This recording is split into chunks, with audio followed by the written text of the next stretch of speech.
নারীদের ওপর যে কোনো ধরনের সহিংসতায় জড়িতদের সর্বোচ্চ শাস্তির আওতায় আনতে সরকার নারী ও শিশু নির্যাতন আইন সংশোধন করছে বলে জানিয়েছেন আইন, বিচার ও সংসদ বিষয়ক উপদেষ্টা ড.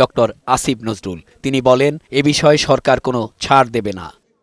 বুধবার বিকেলে সচিবালয়ে ধর্ষণ বিরোধী মঞ্চের ২৫ সদস্যের একটি প্রতিনিধি দলের সঙ্গে বৈঠক শেষে তিনি এসব কথা বলেন। আসিফ নজরুল বলেন, প্রতিনিধি দলের সবাই শিক্ষার্থী, ওনাদের দাবিগুলো যৌক্তিক। ওনাদের দাবির সঙ্গে আমিও একমত। ধর্ষণের জন্য ওনারা আলাদা একটি আদালত গঠনের দাবি জানিয়েছে, এটা আসলে আপাতত দরকার নেই।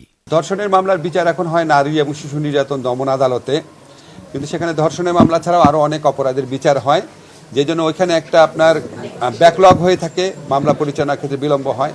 আমি ওনাদের কথা সহৃদয়তা শুনেছি, যৌক্তিকতা আছে স্বীকার করেছি, এবং এই লক্ষ্যে আমাদের যা করণীয় আছে, আমার তো একা সিদ্ধান্তে হবে না, উপদেষ্টা পরিষদে আলোচনায় বিষয়টি তুলব এবং যথাসাধ্য চেষ্টা করব।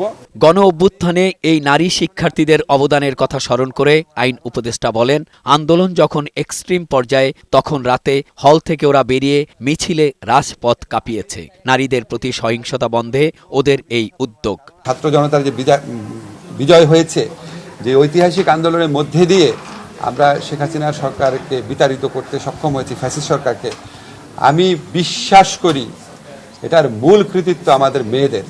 আজকে আমাদের মেয়েদেরকে যেভাবে আক্রমণ করা হচ্ছে বিভিন্ন গোষ্ঠীর থেকে, এবং যেভাবে ধর্মের অপব্যাখ্যা দিয়েও তাদের উপর আক্রমণ করা হচ্ছে, আমরা এটার বিরুদ্ধে জিরো টলারেন্স নীতি গ্রহণ করেছি। আসিফ নজরুল বলেন, মব জাস্টিসের নামে আইন নিজের হাতে তুলে নেওয়া হলে কঠোর হস্তে দমন করা হবে। আসিয়ার পরিবারের দাবি আমরা শুনেছি, এই মামলায় কোনো কালক্ষেপণ হবে না।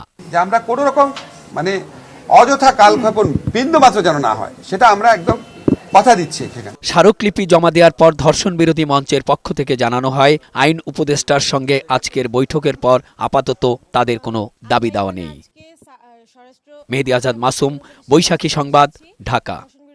পক্ষ থেকে আপনারা জানেন